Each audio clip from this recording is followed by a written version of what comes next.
I want to thank all of you guys for coming. This is super exciting for us.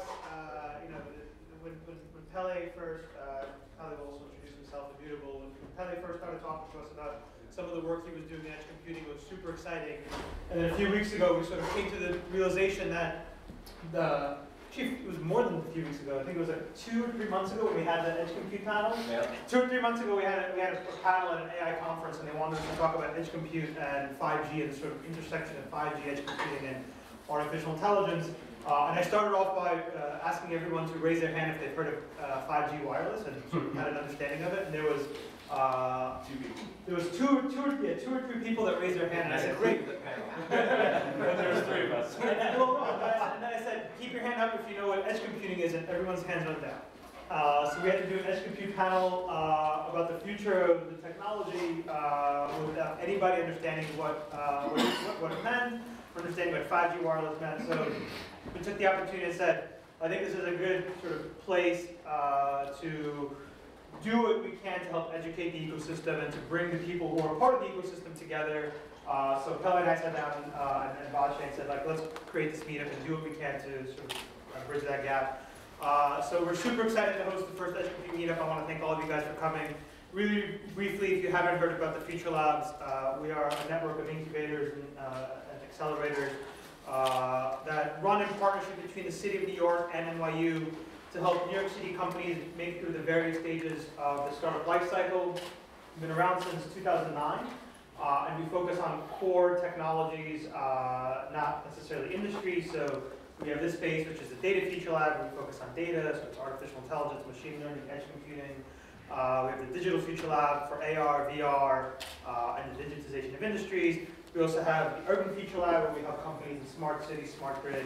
And we just launched our program that's not the only program that we have in our portfolio that's not technology specific, and that's the Veteran Future Lab. We're working with the city, the state, and various other partners to help military veterans develop startup ventures as they transition out of the military. We just launched a new program called Catalyst, where we want to make our resources available for free to New York City companies. So if you are a New York City company, there's absolutely no sort of hidden agenda. We've been doing this for 9 years. We built a tremendous amount of resources, and we are offering it for free for 6 months from any company in any program. You can be in another accelerator, you can be in another co-working space, and we just want to make sure that we're continuing to help the New York City ecosystem, you know, with our programming sort of events like this. I won't take up any more time because there's a lot of exciting programming that Pele and the team has planned. So again, I want to thank you guys for coming. Please make sure to tell others in your ecosystems about this event, because we will continue to do this on a regular basis. And with that, I'll turn it over to Pele. Yeah, thanks. So, thank you. So by now, a good percentage of you actually know who I am. I'm Pele. So we started this meetup, and as Steve was explaining, really to guide companies to figure out how to utilize what's coming up. Everyone has different definitions of what they think edge compute is. They also have different thought patterns on when things are going to be releasing, if it's 5G or when servers are going to be available. And we're trying to help facilitate and make that an easy transition, so that way your company isn't behind but is forging ahead for everyone else. So we have our team here. We have Vache, Lisa, and Alex. And if you guys have any questions or need anything in relation to being at the event or what's happening, they have all the same information that I do and be able to help you out, guiding you to the right people, via networking or even what's going on in the world of 5G and edge compute. So I'm actually the CEO of a company called Immutable, and what we're doing is we're trying to aggregate and build together all of the ISPs, telcos, and cloud providers out there. So a developer basically pushes code to us, and we deploy it on demand wherever it's needed, so you can have low latency compute for all these new cool tech toys like you know, AR, VR, autonomous vehicles, remote gaming, so on and so forth. And so with that in mind, I'm actually going to introduce Zac and have Zac from Packet start telling us a little bit about himself and his company, and then I'll ask him some questions.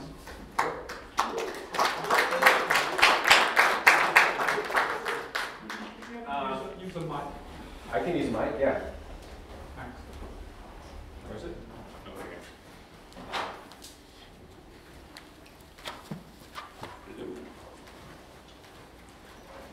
Hello. Here you go. Too loud? Good? Can you hear me?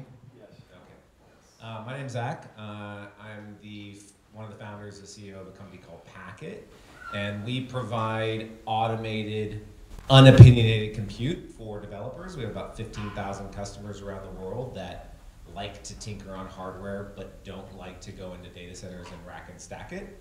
So we try and provide an experience that allows as much opinion as possible, as much surface area of innovation for a developer to touch, all the way down to, as we like to say, the silicon. What I'm here for is to hopefully learn a few things. We've been on a journey to figure out how we make the kind of core infrastructure that allows innovative new experiences, new apps, new businesses, et cetera, to be available to more people.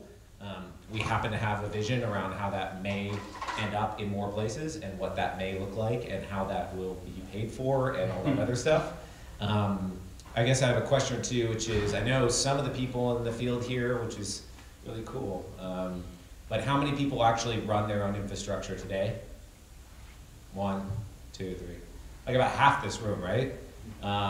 And how many people would kind of attribute themselves essentially as a developer or somebody who writes software primarily? Okay. So that's just useful context for me. This is actually a pretty infrastructure heavy group for one, right? That's why some of us don't run our own infrastructure. Is because? Because we use other people's infrastructure. Oh, fair enough. Because Yeah. running your own infrastructure is, A giant pain in the ass. well, that's putting it politely. Okay. Okay. So a few things that I mean, how much time do I have to? So you have a couple more minutes and then we'll go into just questions and stuff. Okay, fine. So the reason why I'm most interested in this, we're a 3.5-year-old business. We currently operate infrastructure, our own, on behalf of our customers in 18 locations around the world. I would consider those the football cities of the internet. That's where the routers exist. That's where the internet terminates. And that is Football cities mean? just the big ones, the ones with all the people, The essentially. stadiums there. I mean, I'm calling that of the world, so we could use the football cities of America, but I'm not in all of those, and they're not all as relevant to the internet. So you might think of big internet exchange points like Ashburn, Virginia, Sunnyvale or San Jose, California, here in New York, Amsterdam, London, Frankfurt, Hong Kong. Other people in this room who probably operate infrastructure know those markets really well, because that's where we exchange traffic with other networks. And I think something that is really useful to know, I mean, right now the internet is almost exclusively driven off of those exchange points. I know we're going to talk or hear from Verizon later. You know, how do you reach an end user? An eyeball is going to be about what network you can get to. We in the content business want to put our compute as close as economically possible to that eyeball. The problem and the question is, we're just kind of on the journey right now from a developer standpoint where people are actually able to run highly distributed applications. I would say that maybe 2, 3, 4 years ago, it was the realm of a few people to operate a CDN or a large wireless infrastructure or a distributed application like Netflix or Amazon, where you actually ran your app in a bunch of places. I'm not going to say that's trivial right now, but it is becoming easier to run it in more places. However, I suspect we're going to reach a point in the coming years where all our existing models around how the number of availability zones or places we put applications is going to break. So today we're in 18 places around the world. Why do we care? I think this is a good question. Why do we care about going into more? Right? Why do we possibly care about having compute in New York City or St. Louis, Missouri? I would say that there are a few people who would come up with ideas, and there are a couple of very, very strong use cases. My personal opinion is that there will be 1 or 2 core use cases that will drive people to have compute in more locations. The first one is being that governments will make laws, and they won't just be countries, they will be cities and counties and states and other places, and those laws will just as the internet represents more and more of your economy, you will write laws to keep more of that economy in the place where you collect tax revenue or control it. So it is my point that I think we will naturally see some regulatory effects that push us into more markets. So I believe people who write applications are going to have to figure out how to put those in lots more places, okay? The second one, which is the one that people like to talk about, it's a sexy one, is, you know, there's gonna be some amazing future where we talk at the walls and we get driven around by the cars and the refrigerators fill themselves up and, you know, we live around with glasses that, like, we don't have to stare at our phones anymore. And that's all gonna require really, really, really low latency compute to be right near those glasses and those refrigerators and all those other things. Or the drones are gonna run into each other outside, right? I would say that that's like a maybe, that there will probably be experiences that we don't expect. I like to point to, you know, that little thing that we're all slave to, right? Where 10 years ago, I thought I was the coolest guy because I had a BlackBerry, and I was never gonna let it go. Chris probably remembers I was tied to that thing. But you know, 10 years go by and look at that. I mean, who would think that we'd be watching TV on our phones? Of course, now it sounds really stupid. Of course we do that thing. So I'm sure in 10 years from now, there will be things that we think look really stupid right now that will be dead obvious at the time. We just don't know what they are. And this is kind of the catch-22 problem that I'd like to discuss a little bit tonight, which is, there's probably only one or two. You work for Verizon. Anybody else work for a telco? Telecoms are really good at this game because they have been deploying extremely expensive infrastructure in lots of places for a long time. They understand how expensive it is. It costs billions and billions of dollars. You have to plan out years in advance. It's really hard to do, and you can afford to do it only when you know your market is going to actually be there. Right? You can also afford to do it when you buy the politicians who pass the laws, like our friends here. Yeah, when you know the market's going to be there, right? Yeah. Right? So for whatever the reasons are, whether you were a government-run, government-sanctioned, you bought the spectrum. You're not government-sanctioned, you're government-enabled. But let's go ahead. I'm trying to keep this at the right technical truthfulness level. Okay, so for whatever reason, you know your market's going to be there. And because of that, you can afford to invest in the multiple billions of dollars that allow you to put, say, how many central offices does Verizon have? Yeah, several thousand, right? That costs a lot of money to do. You want to go upgrade those? How many small cells are going to be for 5G? I don't know, 100,000, 200, I don't know, lots, right? These are extremely expensive propositions. What the telcos do is run an app. They run an app that allows you to have voice and data. Right? That's a pretty well-known app. They know what it is, they know how it works, they know what it costs, they make gear around it, and then they put it out there because they know what their market looks like, which is charging us $50 a month for our iPhone for a long time. I think we're in a little bit of a pickle, as it were, if we're going to go and build extremely expensive infrastructure in lots of places to run apps that we don't know what they're going to be, and we're not sure what people are willing to pay for them. That's really, really hard. And so I'm most interested in how we learn from other examples of how these types of new economies have come about. I would say that 10 years ago, we didn't all think we would have these app stores and iPhones. Maybe Steve Jobs did, but we were all dumb, and he figured it out. But let's look at other things like how the internet grew, and we can look at some good primitives of how this stuff occurs. I will say that it's probably difficult to make it occur unnaturally fast. You have to be there with the things to support it. So I'm interested in the economic drivers, I'm interested in the technical primitives, and I'm interested in learning what people are willing to pay and create with. And it's our job in the infrastructure world to make that as easy as possible. Yes? So about 30, you know who Dave Clark is, right? I don't. He's one of the inventors of the internet. Not that one. He did a lot of the early... Him and Al Gore? Al Gore, if Al Gore weren't around, we wouldn't have the internet. He was crucial in passing the supercomputing funding bill. And I'm really tired of this making fun of Al Gore. Even the most conservative people in the network respect Al Gore. Read Bob Kahn's and Vint Cerf's defense of Al Gore. So about 30 years ago, Dave Clark, who pretty much built a lot of the early protocols, as did his students, professor at MIT, came down to Baltimore, which at the time was the research branch of, this was shortly after the breakup, the first breakup of the Bell system in 1983, and talked about the internet. And the people from the telcos asked, well, what's the application? Obviously, this shows the complete ignorance of those people, what we call bell-shaped heads, people with no vision and no, never mind, no forethought, that they thought that the network should be about an application. And the reason we have the internet that we have today, and at least we had it a few years ago, is because it wasn't built for a particular application. It was, applications started appearing for it as it grew and drove this, drove all this innovation, and some of us were there a lot earlier than these smartphones.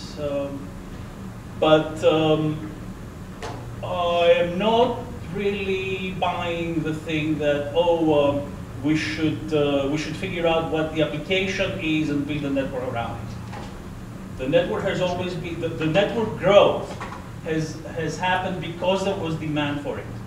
It's a topic I would love to debate with you. We probably can't do it right now, but we can do it later in the show. But I would agree with you there, actually, that it is very, very difficult, if not impossible, to predict the application. I'm certainly not smart enough to do it. I'm just making the point that it is extremely difficult to ask for large-scale capital investment on something where no clear applications have shown that they're going to pay for it. And so this is kind of the pickle, I think, that people are in right now. Yeah. Yeah.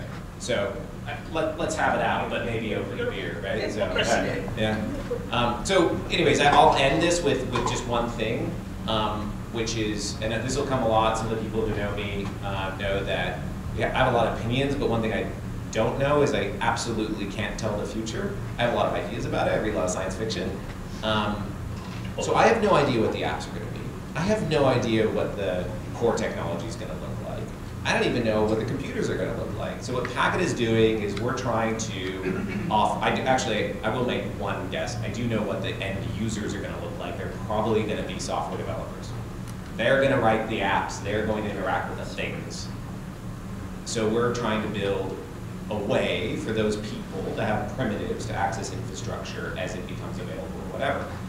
We do it against different architectures, x86 on Intel and ARM, on Intel and AMD, ARM, with Qualcomm, HiSilicon, and Cavium. If IBM will sell it to us at a decent price, we do Power 8, Power 9, and we'll do RISC-V if anybody really wants to be nerdy and get demo boards from one of the fabs. Sure, yeah. What do you mean by primitive? It's like, I build apps for phones, hybrids. So sometimes I have interactive phones, Sure. the hardware on the phone. It's sort of that. I don't think that's what you mean. I'm serious. Well, I think it means that, hey, we have a lot of users on Packet who create their own operating system, but they're not really experts at firmware and MREs, right? So how can we give them enough to boot a system even if they want to innovate on Linux kernel? That would be a primitive for me. I want to give them the resources and the capabilities to do that through a CI system, through good out-of-band access, through access to new kernels, driver sets that work against hardware. I don't want to make them go into the Radio Shack lab and tinker with the VCR things and try and boot up the server from a demo board. I think that that's probably too primitive for most people. Maybe it's okay for the big internet companies, but they buy their own silicon businesses and do drug stops. So for the masses, I think primitives are kind of like, can I boot systems with as much opinion as I want, but without having to get my hands dirty in the cloud? I see. Yeah, I don't know if that explains it. And then network primitives are totally separate. So let me ask one question, right, before we hand it over to Zapata. So the question would be, so we hear a lot about edge, right? But what are the different types of edge? And like, for example, device, network, so on and so forth. And what are the layers that you are focusing on versus the other ones? Sure. I'm focused exclusively on the edge where the internet comes off of the eyeball network, right? So right now that is almost exclusively these internet exchanges or as close to the eyeball ISP that I can reach. But in the future, those may be different. One of my questions earlier was, you know, where are the EPCs going to end up? Those will be evolved packet cores for wireless. I kind of do believe that a lot of people will get their internet off of wireless in the future. So instead of tracking where Time Warner Cable is going, I'm kind of tacking towards, you know, where is Sprint and Verizon and T-Mobile going, right? Because what I want to know is where are they going to have their core router, e.g. their evolved packet core, so that we can take packets off of your mobile device or SIM card or whatever and actually speak TCP internet.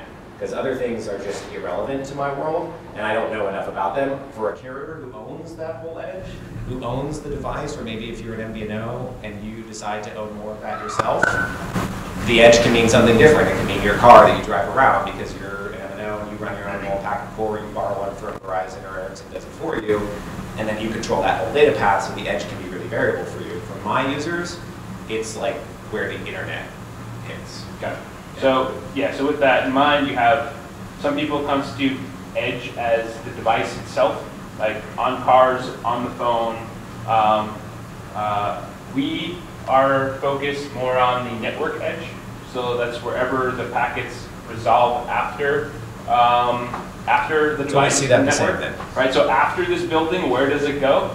And with that in mind, there's variations of where that could be from that point to the cloud or AWS data center or wherever it may be. And that's where you're playing with more in not directly at the but like inside of the ISP network, but you're working right outside of it, right? So that way you can.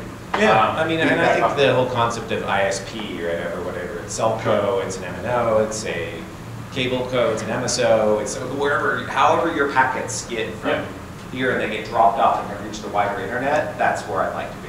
Yep. If I have to be there to run it, if I have to be right next to it, if I have to be one building down or where it's economical to be so. I do have a question, and Chris and I were talking about this recently about location, right? Because it's really hard before you, and we could probably spend the rest of it on like what is economical or what is close, right? I mean, the only person in the room who actually knows how close this thing is to the internet is you, right? You know what carrier radio it's on and whatnot. We have no idea. We just get to rely on something like DNS or BGP or something, right? Well, just because it's close doesn't mean it's useful to me. Well, close between what? Like close from like me to there, or between me and my buddies that I'm trying to play a game with? Or between me and the cloud service that I'm trying to interact with? Like, that's a really hard question to answer. So, and I think that will drive the economics, frankly, at the end. It's like, where should I put it is a really hard question to answer. Definitely. Give me an example of like maybe something one of your clients does with packets. Sure. I'll even make it relevant to this conversation. Okay. So recently, there's a big industry trade show around the mobile world. It's kind of a stupidly big, crazy show called Mobile World Congress. It's in Barcelona, and there's 125,000 people who all work at carriers or the vendors that service them or other people. And it's really big. And so lots of people like to show things. And we have a gaming company. Any of you ever played Angry Birds? So Rovio is well, they have a spin-off called Hatch, which is a customer of ours. And what's interesting about them is they're basically doing a mobile gaming platform that streams the game. So it runs the Android, only for Android right now, but basically runs the Android APK on the server, all the heavy lifting. It captures the OpenGL output, basically does all the rendering on the server, and then streams that over the wire. And then it uses the phone's GPU to effectively give you the gameplay experience, but you're not using the CPU packets, right? What it allows you to do is play Angry Birds, but in multiplayer, synchronized timing mode with all your friends.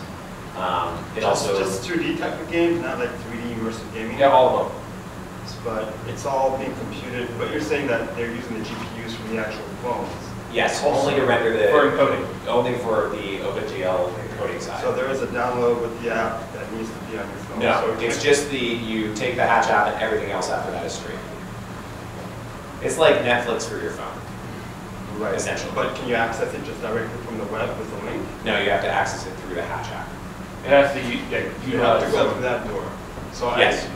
So then you can access hundreds of their games or games in their platform without ever having to download them. It also means that you can multiplayer them all because they can stitch together, do all the timing, do all that on the server side. Okay, that's not the interesting part. The interesting part is that they need to be within about, I mean, they're pretty clear that first off, they think it's a misnomer that you and I play Angry Birds together between like France and New York. That doesn't happen actually. People all play it around their neighborhoods effectively, or within their general vicinity. So they found that they need to put compute within about 20 to 30 milliseconds of the end user to make the experience really good for like a first-person shooter game, or the Angry Birds trying to block the rock, or whatever they do, right? And so we help them in Europe, in Amsterdam, in Frankfurt now, and we turned on for Marseille, which is in southern France, which is kind of close to Barcelona, because they were really, really caring about how that experience was. And it was frankly too slow. It was noticeable on some first-person shooter games. Not like bad, but like, you know, they obviously cared. So we operate their infrastructure. What's unique about them is they have to run on ARM servers because they're running an Android head, right? So they can't use like regular public cloud. They actually need kind of special gear, right? And so we have to deploy Qualcomm customized ARM servers for them, which whatever market gets them 20 milliseconds closer to their user. So that would be a type of customer who runs on us. They care about cost per core and network delivery. They just happen to have to use ARM servers. So that's what we do, and I guess that relates to my previous comment about opinion. You guys may or may not know, but like 99.99% of the data center business is Intel. So if you go to a public cloud, it's going to be x86. Everything's built around x86. AMD. Huh? Yeah, AMD x86 has like a 0.001% share. But Intel dominates that space. But some people are writing applications that need to be different. I happen to believe that all these applications that are going to cause more of our growth over the next few years will become more specialized. The current applications that are very specialized right now would be actually network workload. You don't run network workload for a carrier on a generic Intel processor. You run it on a very, very, very specialized processor or an ASIC. That's what's happening with some of these use cases as well. There was a rumor going around a couple of years ago that Facebook was converting their data centers to run ARMs.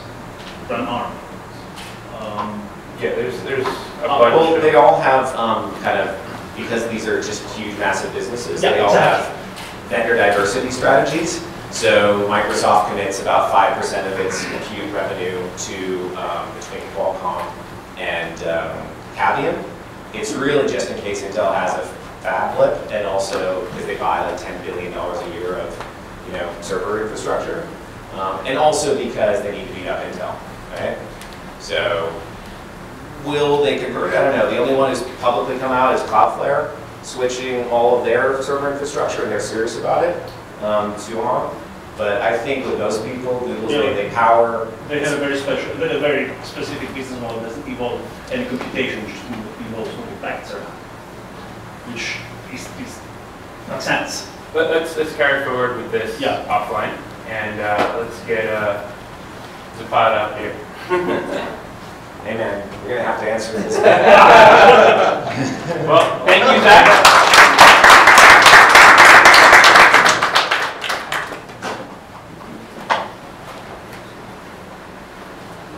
Hi everybody, my name is Manuel, I'm the director for Verizon for 5G.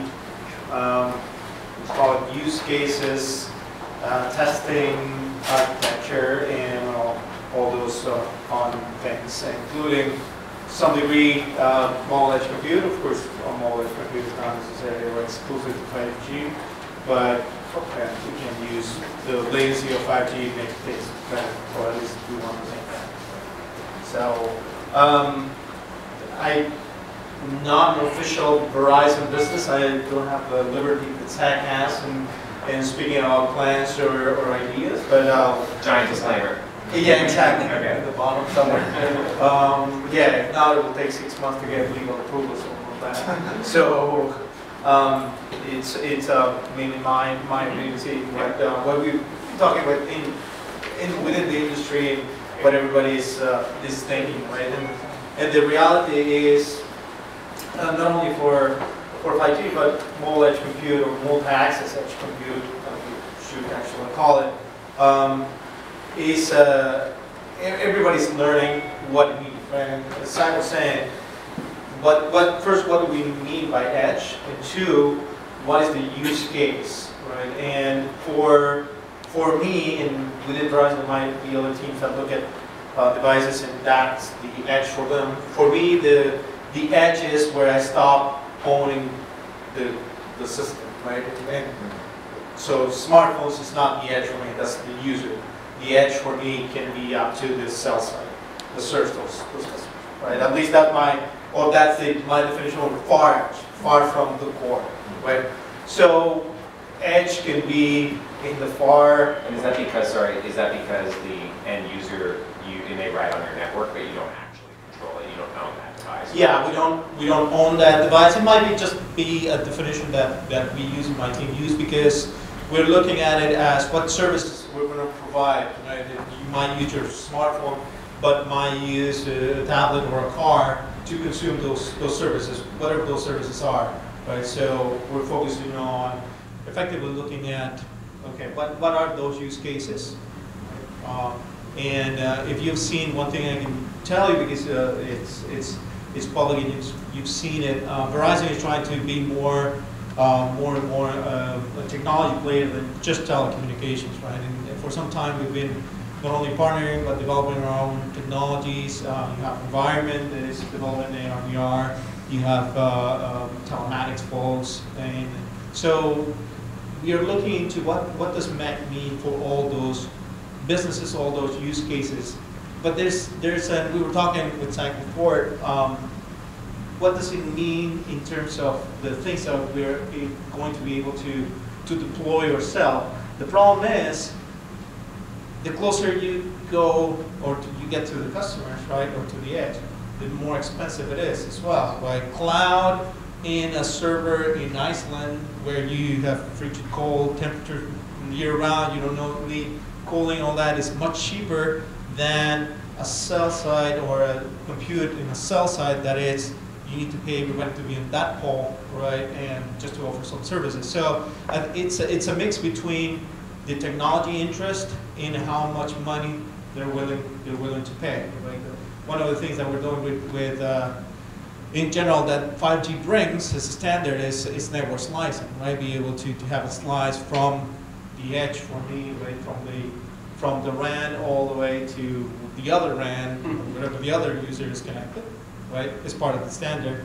And some customers ask me, hey, you know what, can I or will I be able to go and tell you, hey, I want one slice from the network because I need the security, whether you're talking about hospitals, for example, or news companies that need the actual bandwidth. And I say, sure, how many billions do you have to just ask me for that slice of my network, right? So all those are discussions that we're having. We have ideas. We're deploying it according to those ideas that we have. But it's going to be circular, right? Saying, okay, we have this plan. This is the offering that we're thinking, and then discussing with big customers and smaller later, and what does it mean for them, their business. One thing is clear,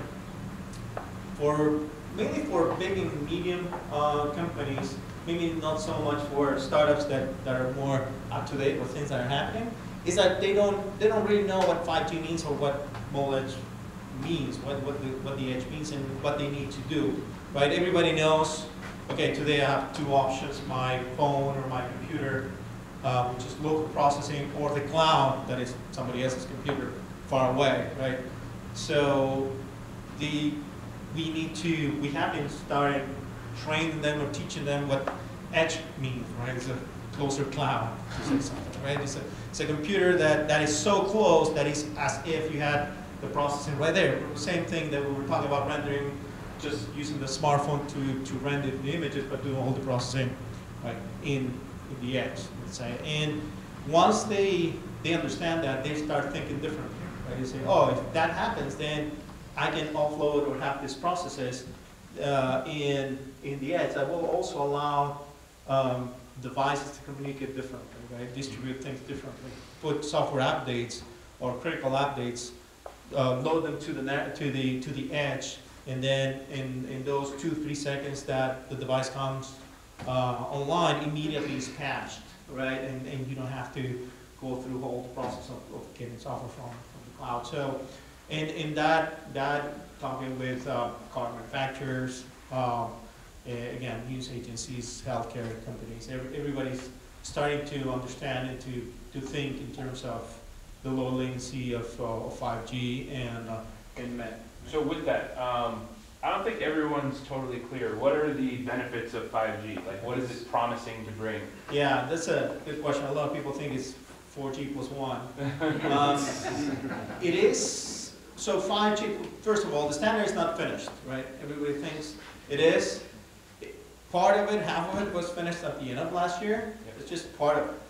The other half is going to be completed mid this year, Yep. and full documentation and everything by September, I think, right?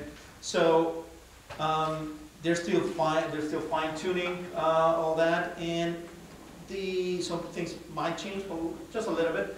The things that 5G bring is, whereas in 4G you have theoretical maximum speeds of 100, 150 milliseconds, right? With 5G you can get into multi-gigabit per second, right?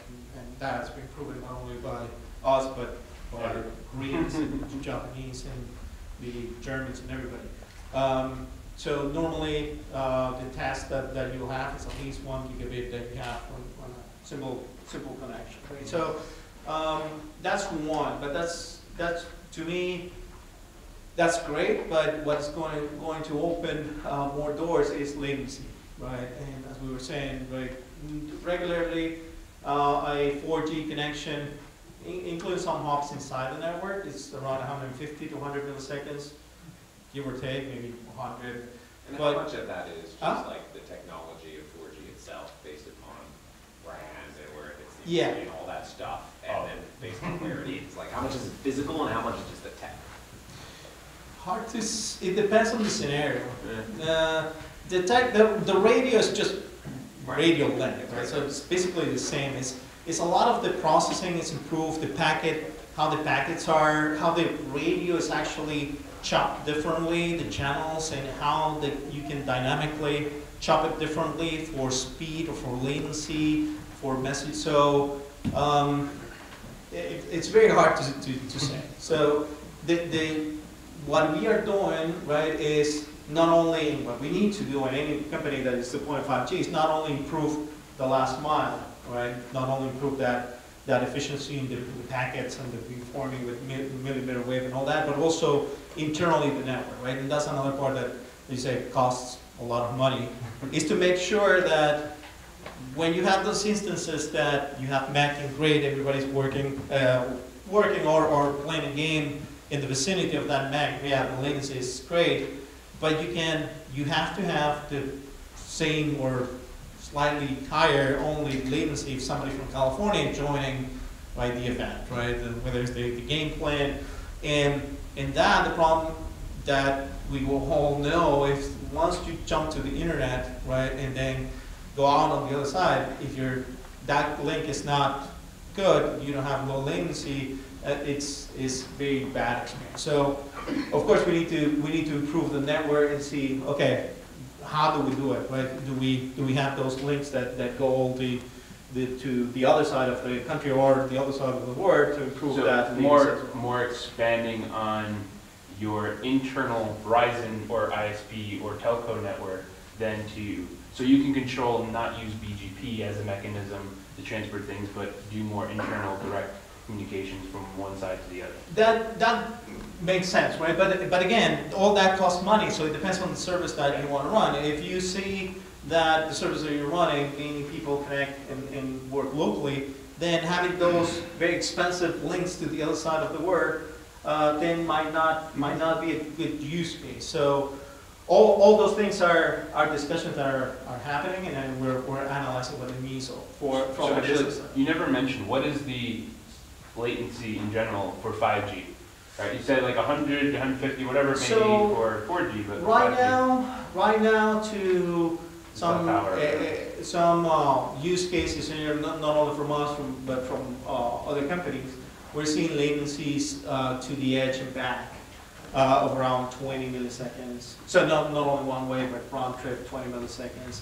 The standard can go down even further than that, but for the use cases that I've been running is about that. I'm not familiar, is there a mesh component to 5G? Yes, so 5G as a standard has a mesh component, which means that if a cell site loses connectivity, right, or not power, but connectivity, it's able to automatically reroute traffic to other But there's sites. no 5G to 5G cell phone component. So- I'm not gonna- Not 5G to 5G cell phone, no. That talks about this, the tower. No current network proposition of 5 and onwards has that infrastructure has to be followed. Yeah, because of That's the what I overall- want, okay, thanks. Yeah, so the standard calls for that, yeah.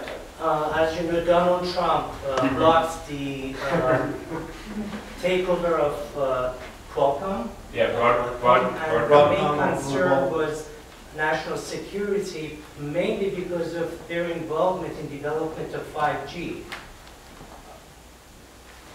And if you're aware of it. And that's why Intel wanted to take over Broadcom, so that they take ownership of Qualcomm and the development of 5G. Do you know anything specific about what Qualcomm is doing? About Trump So- or? This became political very fast, yeah. Monopoly that its takeover could, So handle Qualcomm, national security by any chance. yeah, Qualcomm actually is creating most of the chips that are going inside of phones.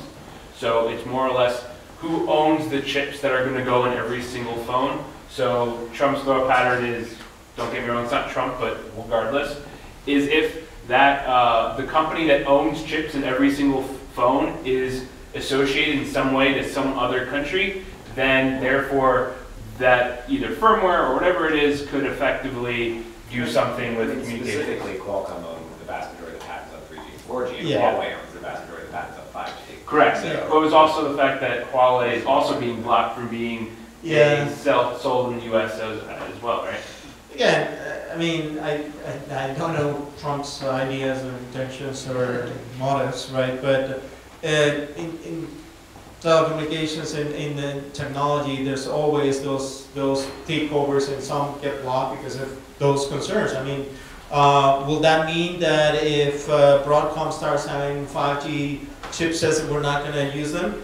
If it makes business sense and the government allows us to do it, we will use it, right? So No, the reason I asked the question is just to gain some insight into what's going on in Qualcomm. I have no Why idea is because it I that don't there's work. no other company on the face of the planet that probably is competing with them? I think there's a lot of press releases about Qualcomm and what they're going through and IP and all that. We could Yeah. spend the whole day discussing Yeah. what's going on in Qualcomm, but I could not comment really on that. So what was, so obviously we were all told originally, even close to 6 months ago, right? The thought pattern that 5G was going to be in 2020 is the earliest that anything is going to be shown, and now it's becoming now, right? So how is that, why is that like being expedited, or what is the thought pattern behind that? Well, it's demand, right? It's demand on more speeds, it's demand on seeing VR, AR, in looking at the HTCs and how those guys are going to go untethered, and looking at how can I have those goggles everywhere without needing to be connected to a computer, or even locally to a computer. Seeing the demands, again, not only in data traffic, but also in applications that have very low latency, remote diagnostics, remote, maybe not today, but remote surgery, right, are things that are coming. Actually, So, I have a question. Is 5G going to carry the voice as the old method of GSM compatibility, like voice as voice switching system, or will be all IP switched or soft switched? we're doing even that for LTE, right, today. It is They all, also So- IP switched, okay. So it could, I mean, it's not going to be everything, not only that, but a lot of features are not going to be there like 4G from day one. Because also we need to let the Samsung, Qualcomm, and Ericsson's will implement those features, but whenever they're available, we will, if there's a reason, we'll implement them. Same as 4G, right? When it was- 8G voice was sold separately in phones with the capability to do IP and send traffic over. And but it was. I think the problem there was technology-wise. At Verizon, we always take care of the brand, right, or try to look at the brand. So for us, we need to have very high standards on what we think is good. Although the quality of voice might be good, maybe the reliability or the availability was not there for us. So until we started doing that, once we passed that threshold that we believe, we could deploy voice over 4G or LTE.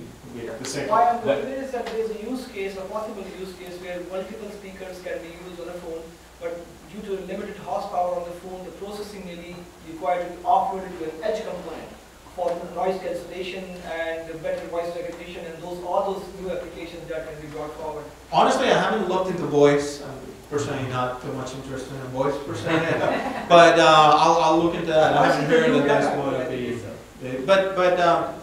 I think it was the end of last year. Like So you guys finished this is what happened, right? And you can read about it. The 3GPP said, we're going to be ready by 2020, 2021. Big group of people that meets every month and try to advance things. We said, look, that for what we're seeing, what our customers want, other technologies, adjacent technologies that are happening, we need this faster. So Verizon and others created a separate standard called the 5G TF, the Technology Forum Standard, right? Which for the most part is very similar to the 3GPP, and both are converging now as we speak. So the idea was to have an interim standard that the Ericssons, the Samsungs can start, Nokias can start building equipment against that standard, and us testing those first features that 5G will offer, right? So that's what we did. Everybody agreed that was a good idea, while at the same time we started putting pressure on the 3GPP, and that's why things have accelerated. So now we're starting, I think, with Sacramento next, in the second half of this year with 5G for consumers for fixed wireless access, and we'll continue to roll out starting, I think we start in July or so. Yeah, that's a good So idea. I have a question. So I know that you guys basically were deploying 5G, doing some testings like in New Jersey. Was it like consumer based? The reason I'm asking, so Testing everything. right, that's great. So That's as much as we can say. So I mean, the reason I'm asking is on my end, I have a gaming company. Mhm. We are streaming console games right off of the web. No need for apps, nothing. We could power AR and VR, right? But I know with the 5G, we could actually do it without hardware. We have somebody that we could do the testing with. So just trying to figure out, because I know you were saying you were really kind of working with stuff that's like more on the back end, but not consumer facing. So no, is it we're looking at both enterprise and consumer. There's no restriction. I was just talking about enterprise because I think the most interesting, the fun use cases might be in like ER and Ready Player One and all that thing. But the most interesting challenging from the technology point of view, to me at least, are the enterprise industrial use cases. of course. Just me Well, I mean, personally. it has to work. It's not that my job is just limited to that. No, of course. I mean, we're very dependent on NVIDIA GPUs. So that is A lot of companies. yeah. So it's like right, but for us, it's like we need more than 10,000 cores. I mean, there's like a limited supply, right? But at the end, I'd like to test. So I'd just like to figure out how to do that. I don't have 10,000 GPU. I have 10,000 GPUs. I mean, I have the back end for that. I just would like to figure out how to test. Yeah. So yeah, those are scenarios, and we can talk afterwards and see if there's something we can work with. Is fog computing on your roadmap? So I think, yeah. I mean, fog computing is something. What is that? Fog computing, if I understand, we are not using that much of fog computing term, but it's basically. So simply said, you have the cloud where it's kind of like up there in the cloud, but the fog is like the cloud, except it's dispersed to the edges, Yeah, so so the that- computing. So that's what So we it's- call edge. Yeah, I mean, it's some another- people call it fog. And some people make the difference. Oh no, fog is same as we were saying edge. Oh no, edge is the device or not, or is it, the fog is oh no. So It's, for security, we will call botnets. So fog is another term for the network edge. yeah, so that's what we. It was something that was defined, or people started using like maybe 2 years ago. But for most of us, I think we use the word network edge to kind of define the same It's a thing. Cisco thing. Yeah, somebody like 5G. I'm not surprised. All right, great. I agree with Zac's assessment that this is primarily cellular technology here. That's, edge technology is not going to happen on the time warner cable modem. There's really only a limited number of cellular companies here in the U.S. You all are, I'll be careful how I ask this. There's a limited number of there's a limited number of these companies. They're going to be the ultimate gatekeepers of who gets to use the technology. Do you see openness in allowing an ecosystem to develop with outside people to help build an edge compute ecosystem? Yes, it depends how you define openness, right? And where do you put that? What's yours and what's mine, right? If just put the case, if I open the door to Amazon, right? They say, hey Amazon, right? I have all these servers. What's Amazon going to do? It's like, I want it all. I'll pay you for the connectivity now. Give me all that, right? Exactly. What we would like to do, right, is go take Amazon's business. So what I'm saying is, there must be a halfway where we can say, okay, this makes sense for me and for you, right? So we are looking at models and what this whole thing means. But again, what I'm seeing is that people are learning as we speak and we talk with them about how we're planning, we're thinking about mobile edge compute and what they need, and trying to find those middle grounds that make sense for both of us. Right? And what is the thinking around that currently? Is it building your own Amazon? Is it putting I shipping cannot, containers? as I mentioned, I cannot comment about Verizon. So what does that look like from someone that wants to build these services? Verizon chambers. Yeah, unfortunately, I cannot, as I was saying, I cannot talk. That's a little bit about touches on the strategy, and I really cannot comment. So how does one build towards an edge ecosystem if no one has any idea how to interact with it? Well, we can talk offline. We sign an NDA. I cannot talk openly, publicly. Come on, we won't tell anybody. I'm sure, but I cannot risk my job. What we're trying to do at Mutable is we're actually trying to work with these ISPs because they have the physical location. And they own the compute themselves, their servers, their network, but we let developers be able to deploy containers and stuff like that on top of their own Try to pull system. out some competitive information from Verizon. I know. He tried to make sure the disclaimer was very upfront, right? Doesn't mean I can't try. I know. No. All right, great. So actually, what we're going to do now is we're going to bring up some companies that actually have some use cases that can actually use edge compute or how they currently are doing work inside of it, and give you guys a better idea of what's happening already or what should happen in the near future.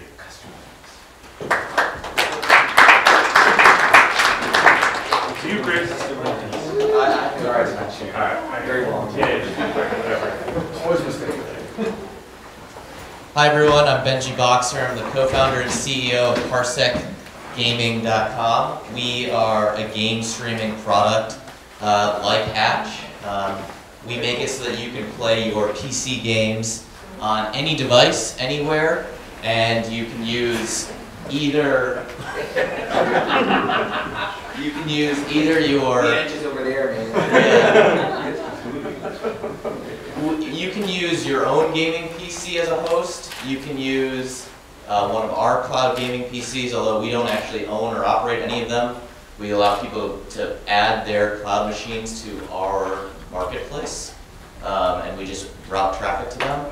And then, or you can actually play games with friends. So if you have a cloud PC on our system, or you have your PC at home, you and your friends can all log into that same PC and play a game like Overcooked or Cuphead, some of these games that are local only, and you can play them like you're sitting on the same couch playing together.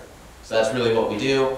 I have to run. Yeah, so if you have any questions, can I take a question or two? Or Yeah, sure. Yeah, sorry. Anyone have questions? Yeah, so you guys are more doing back-end for multi-gaming, like, is that what you're doing? Like, getting people to play together closer? I mean, or, I'm not really understanding the business model that much of what you guys are doing with Edge. Yeah, so we make streaming software, really low latency streaming software, which allows people to play together or play on a cloud machine. We don't really use the Edge, because there is no Edge that we use. We use AWS and we use Paperspace, and there are several other data center companies that are adding their GPU servers to our marketplace. Does that answer your question? And NVIDIA GPU type? NVIDIA or AMD, whatever people have. Okay. How do you currently determine what is the best server to use? We actually let the user determine that. We tell them where they are. Like physically where they are? Yeah, I mean, because our streaming software is really good, it's about 7 milliseconds of latency added on the encode and the decode and the rendering. You really don't.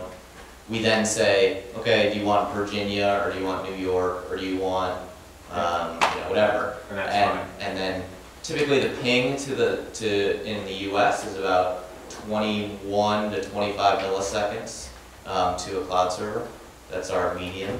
And then in Europe, it's about 33 milliseconds.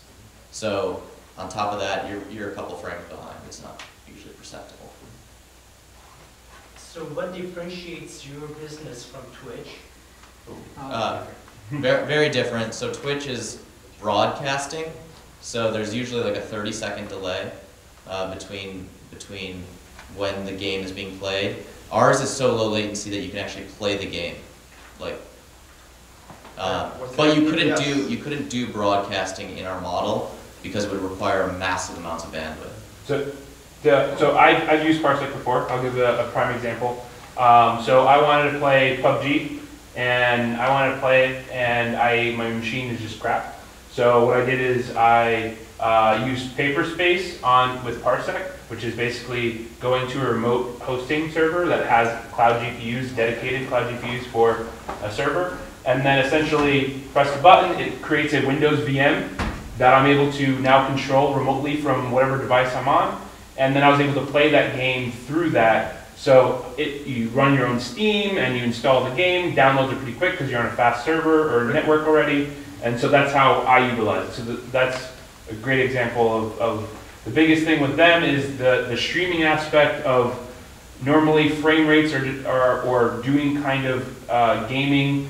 You require the frame or all the network bandwidth to be in line, like time ordered. So that way if you're missing frames, it's fine, as long as they're not out of order, so you don't have jitter. Right. So they help with making sure there's less jitter, so that way it's a smooth experience. Yeah, I mean, basically all we do is the streaming, and then we rely on other people to do the compute. We could use edge computers and things like that. Wherever they are. Wherever they are. As long as we give them access to it, they can essentially finish. Do you charge people more based upon what the instance is, or where you're getting it, or? They have a choice. They have a price. So everyone offers at different prices, and you can choose what you want. It's literally like the same on-demand pricing that you're getting from AWS or like the provider that it's going. So you literally go through, and it's like, oh, this is the AWS server, or this is the type that it is, exactly as it's printed on AWS, and then you basically just pay for the minutes that you use. So what is the cost of that again? Couple dollars, if that, right? Yeah, and it's hourly. So or by the minute if you're on Paperspace. But then the other thing is like if you think about it, because we have all these computers that are using Parsec, people are connecting to those computers and playing together. Friends, not random people. Mm-hmm. But well, thank you. I know you gotta go. I'm sorry. Thank you so much. Thank you. So hey guys, I'm Omar and I represent Hero Power.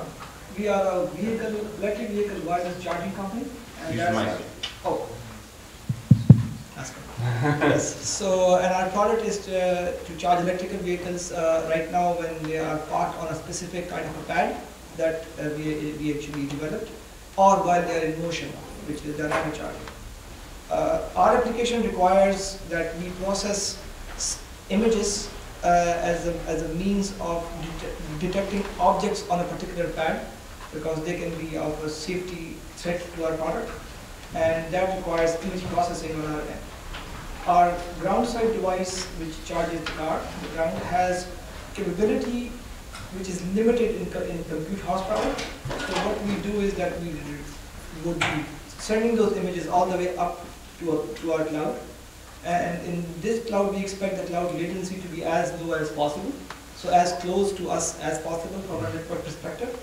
And then the cloud can decide if the objects that it's seeing underneath the vehicle while it's delivering power to it are the objects that can be threatening to the transfer of power, or can be threatening to the safety of that particular vehicle, and then mitigate that situation as fast as possible. Another thing that we use, and we are going toward using, is to detect and recognize the cars that will be parked on our particular pad.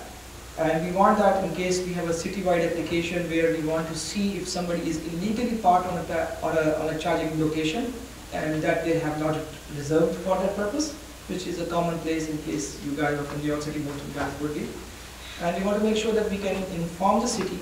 So that requires us to do image recognition on number plates and the type of vehicle that we detect, so that we can appropriately either send them a ticket, or the city would really, and as well as recognize if there are a particular kind of cars or not. All of these things require compute horsepower that is not built into our delivered product right now. So how we architected this thing on this future hope that edge computing from Pele would be available to us, and is available to us, so that we can offload all of that kind of traffic to it and make our service appear as convenient as possible and help the job. So that is what we are doing right now. Questions? Did a very sleepy. How many people are sleeping now? You guys all have food coma? This charges the car while you're driving the car? That's correct. And gives you a ticket at the same time? It would if it's a driverless vehicle. No, I'm just kidding. No.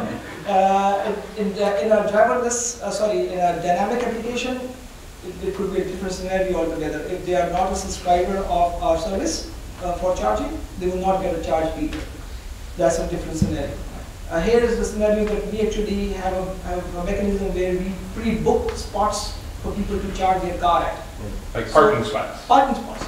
So those parking spots could be prime, and there could be a contention if that particular person reaches that location. So we want to make sure that we can reprimand the other person and somehow... It's like people who like park at Tesla's superchargers when they're not charging or they're not an electrical vehicle. And so they're taking spots of other cars that should be there charging. Right. So basically, it's free, making sure that people are utilizing the utility as best as possible, so that way people can actually, if you have a car that needs to be charged, you have a car that needs to be charged, right? Like, you can't be driving around all over the place. Like, you just go there. Riding on my city bike all around Northern Manhattan. Yeah.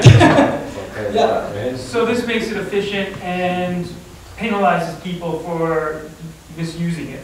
Yes, we want to make sure that whenever somebody is trying to book a place for charging, they have that, and since they paid for it through our service, They have available. They have it available. We want the adoption of electric vehicle from a charging perspective to be as frictionless as possible, and that's one of the problems. So their main product, though, is a pad that a car drives over and then charges their vehicle. This is just things that they have to do on top of that in order to make it feasible to go in public spaces.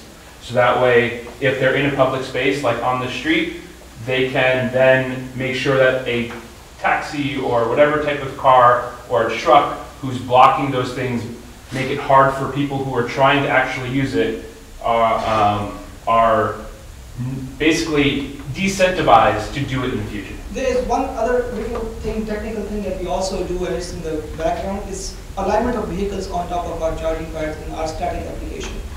That requires, and our experience that is given to the user is through our web app right now, our Apple or Android driven application.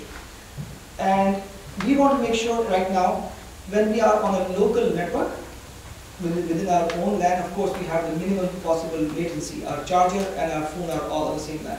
But in our real application, we use a backhaul provided by either Verizon or T-Mobile or AT&T, whoever our cellular provider is going to be at the end of the day.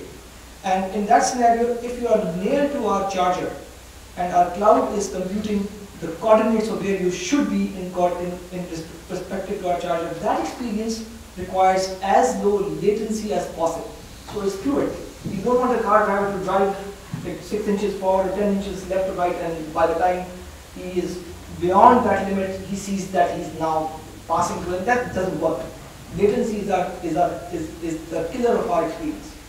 Edge computing, when it becomes available through services like Verizon yourself, would make it happen in near real time for people like us.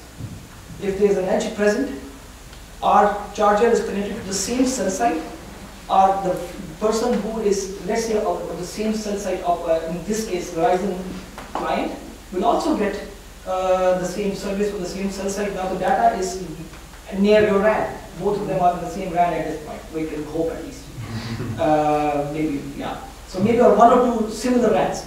And when they are on, they hit the server, the same server, and the probability of hitting the same server is at 60 to 70% at that point, which is awesome for us. That's why edge computing is something that is like a dream come true as far as our company operation is concerned. So, sorry. Please clarify. Your site shows wireless, so that the charging is contactless. Correct. Yes, I think we're stuck in the charging part. Sorry. It is totally contactless. We are able to throw electric charge, so to speak, at distances up to 25 centimeters. Okay, so if you have an SUV, what cars support this right now? there is no commercial vehicle online available that you can buy today. But there are lab instruments or pre-market test products out there, such as we have one too, that actually people can buy and retrofit their existing electric vehicle. We have developed products for two specific kinds of vehicles right now. We have products for Tesla, their Model S, as well as the Nissan Leaf, which their EV offering. But potentially, like an autonomous delivery device could use yours to charge anytime, yes. A predominant amount of our business model is to support charging of autonomous electric vehicles. So, and that again is a latency-driven problem. You don't want the computer to go nuts on the parking spot. I don't want it. I think that's going to be really funny to watch. Forward, back, forward, back, forward.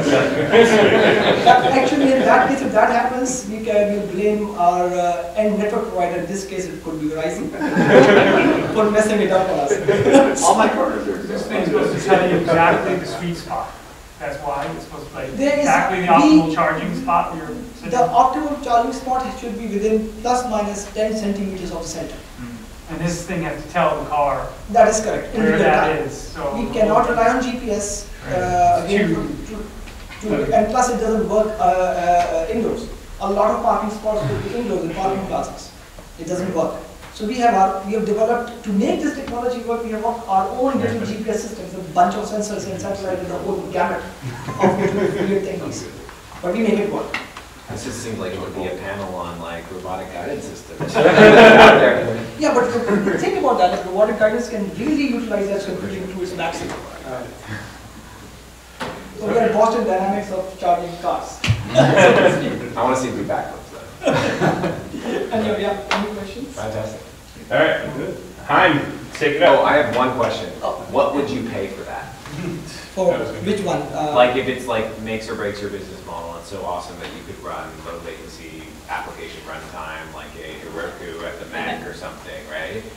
What would you pay? Is that worth $1 to you per month per charging station? Didn't compute it that way yet. We have a technological goal that we're trying to achieve with it. Financial goals are not considered. Okay.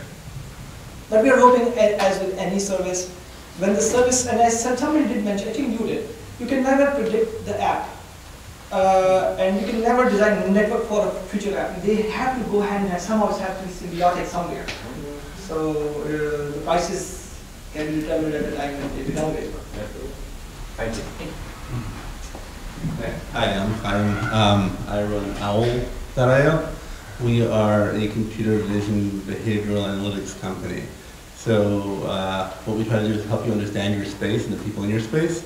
We're mostly deployed in buildings, and so what we do is computer vision on your surveillance systems. We'll tell you when people are doing weird things in your space that are, causing other people not to want to live in that building. We also help track people in long-term care facilities, such as assisted living facilities, so we know where residents are without having to tag them with RFID. We use facial recognition. It's a lot more dignified a solution than some of the other things out there. So cloud compute or edge compute for us, wow. We do a lot of processing and a lot of video. All the big, computer vision companies will have these cloud models or pro query operation stuff, and that stuff's really, really expensive, and it does not scale for what we're trying to do. We started off by assuming we can run stuff on AWS, and then we realized, well, gee, that's probably not the best idea. So all our compute right now happens, or not all, but the majority of our large size compute actually happens on a gateway that actually has some GPUs on it. Fairly inexpensive. We found some nice ways to do that.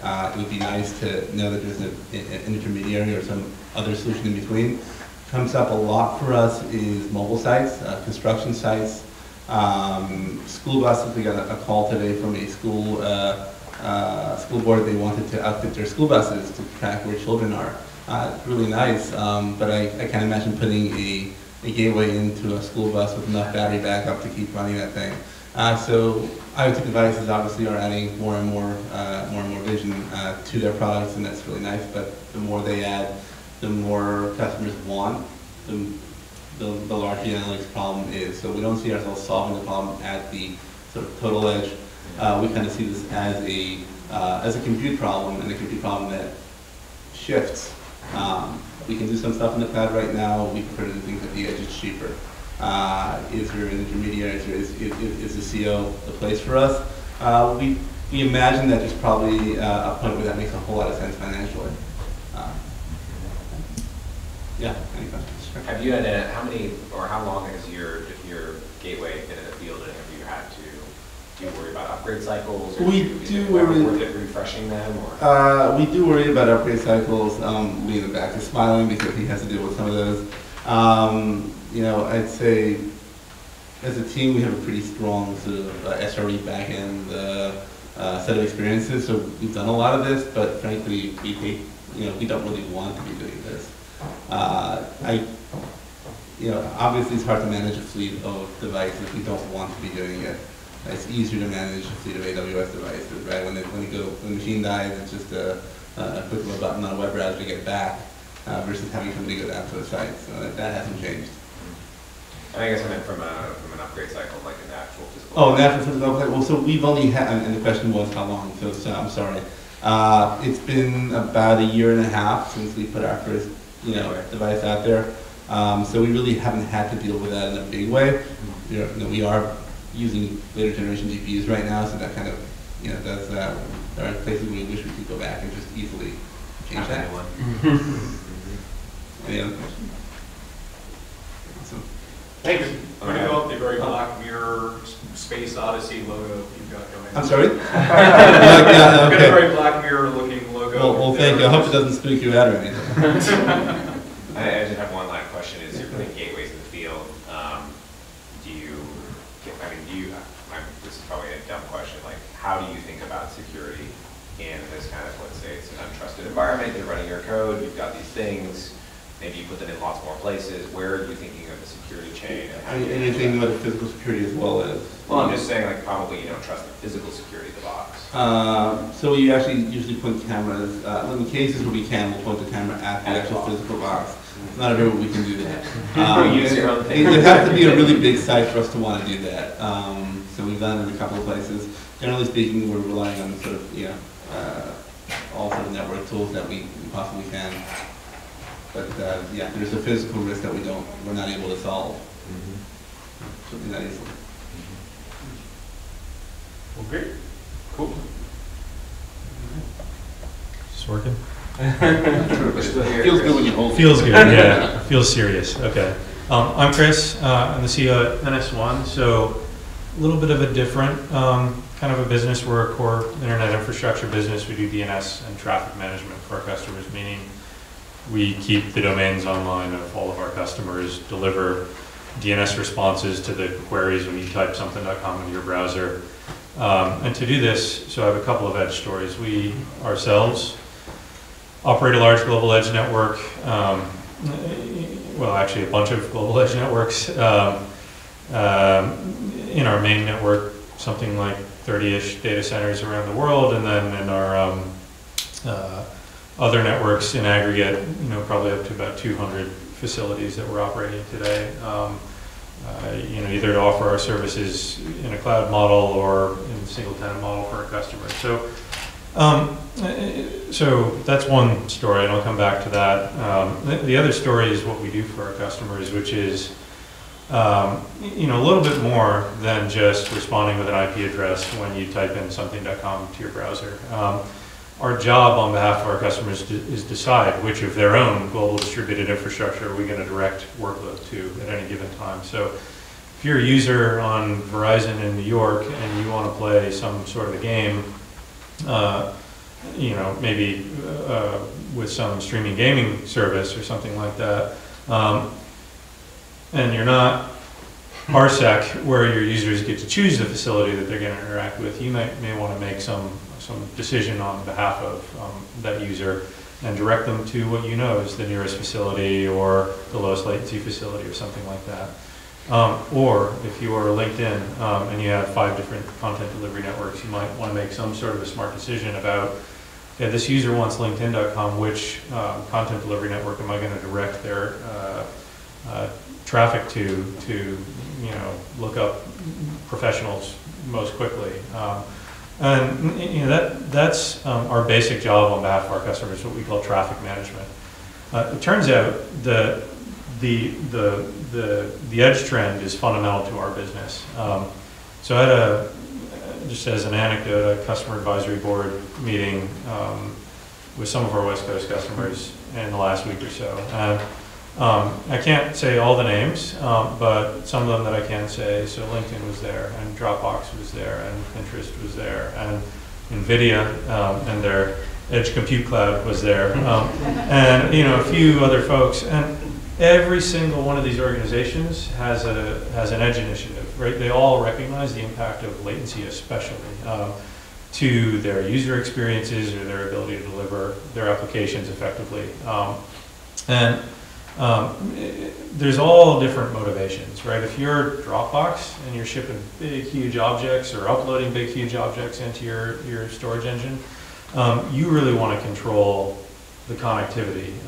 You want to, for economic reasons, for one thing, but also for user experience reasons, be able to have users uploading to sites that are nearby, often peered directly with the Dropbox network, things like that. If you're LinkedIn, you know that the 99.99th percentile, time to first byte to download a user pic on your site, if that's poor, that 0.01% of users still is tens of millions of interactions that are happening. So you really gotta drive connectivity at the edge to reduce that latency, do caching. You might ask why LinkedIn doesn't use a CDN. It's because they can't give their TLS private material to any CDN, so they have to do it themselves. So our customers really care about this, and I would say about half of our customers are building edge networks today, or trying to leverage stuff like Packet or other businesses that have solved this problem for them in some flexible way. Back on our edge story for just a minute, we also obviously care about performance and connectivity of the DNS lookup. So when you type in linkedin.com to your browser, we want you to get back the IP address really, really quickly. This requires us to be relatively local, right? That's why we run a big, huge global distributed network. But there's a lot of other stuff that happens to us as well. So probably we're under attack right now. And we really like to keep attacks local. We like to be very highly distributed so that some big, huge DDoS attack aimed at LinkedIn or Airbnb or somebody, right, is absorbed near to where it's happening, and it doesn't impact the whole rest of the world. We also depend on services like packets, right, to be able to spin up very dynamically infrastructure close to where an attack is happening. And we see attacks into the hundreds or more of gigs a second in throughput, so we need to be able to spin up not just compute capacity to scrub packets and so on, but also connectivity, sort of on demand. So the more widely distributed and addressable it is for us to take down, call it like cookie cutter compute and network capacity closer to the edge, the more effective we can be in mitigating these kinds of attacks against our own network or protecting our customers. So a lot going on at our edge and our customers' edge.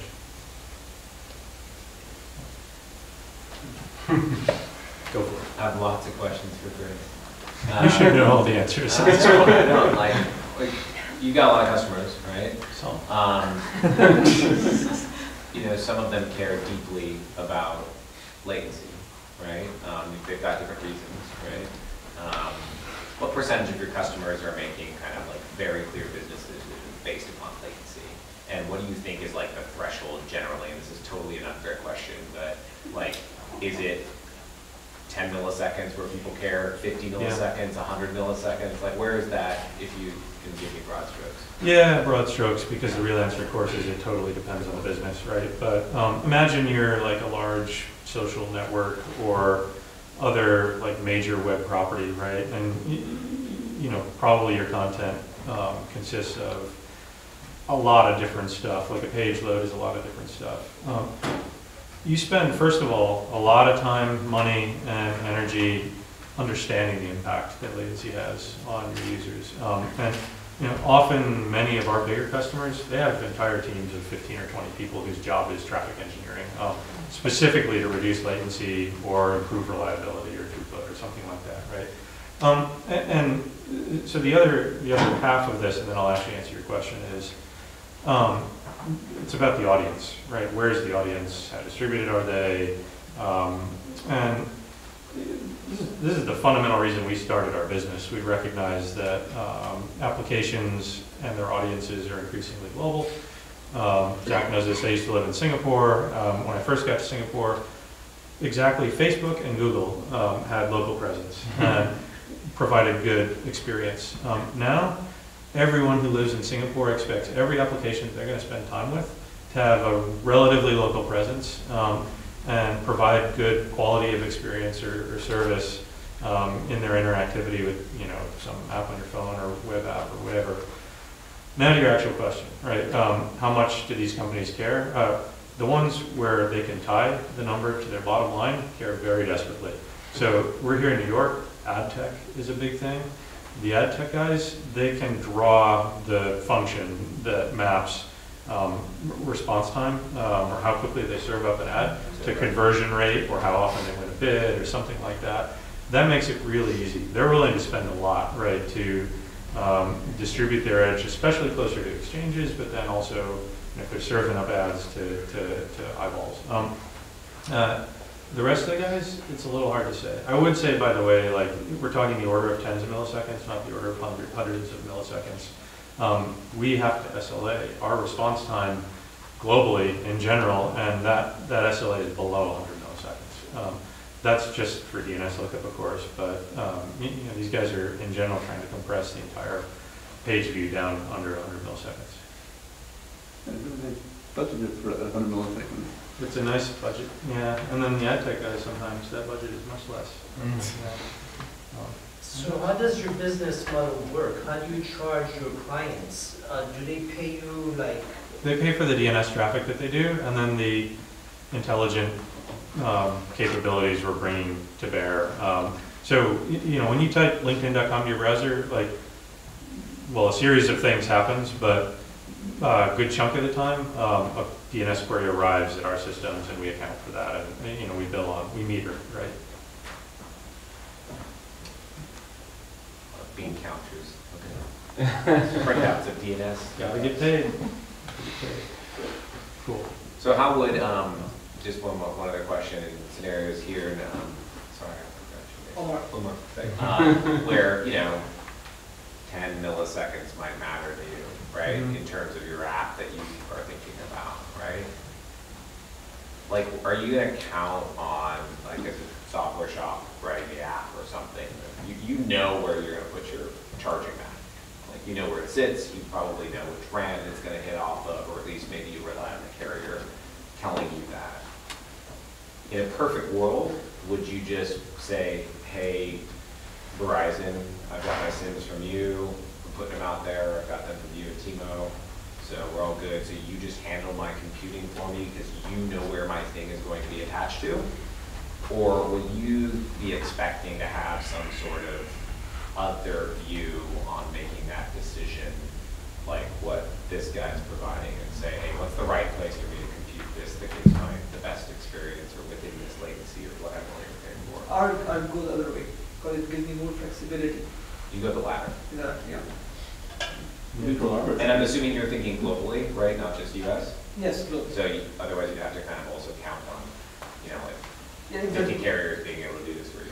Yeah, so I need a service that can make it transparent for companies like myself and then handle the bulk of the business themselves. I'm not in the business of negotiating tariffs with operators like yourself. Not that big or that's financially. Singtel or whatever, because you got a park card. Yeah, not our business. We don't want to be there. That's a lot of stuff that we're trying to help take care of for them. So would you want like Twilio to give you a digital SIM and you just handle that all for them? And like you wouldn't even have to talk to carriers? In some cases it works for us too, yeah. In Europe, one of our operations uses a more globally recognized SIM versus a specific carrier SIM. And sorry, one more question, which is, would you be willing to do something like an agreement with Verizon and say, hey, you're going to be my connectivity partner for my largest market, but I'm just going to rely upon your roaming agreements everywhere? Or do you think that you would probably count on having localized partnerships, whether it was through a third party or directly? In this case, it's like a service provider for the backhaul, like that RAN service, or the no, for actually your radio connectivity, right? Yeah, so that's your SIM. Who's going to issue the SIM? Are you going to? Right now, we are every service provider has their tariff models in different markets. So we want to capitalize on all the possible tariff models that we get the cheapest possible for our particular service. Plus, it also depends on what our predicted clients could be in that particular tariff model. So T-Mobile could be a good IoT provider in some locations, but Verizon could be another IoT provider in some other locations. Awesome. Any other questions to the panel? Well, thanks for your time.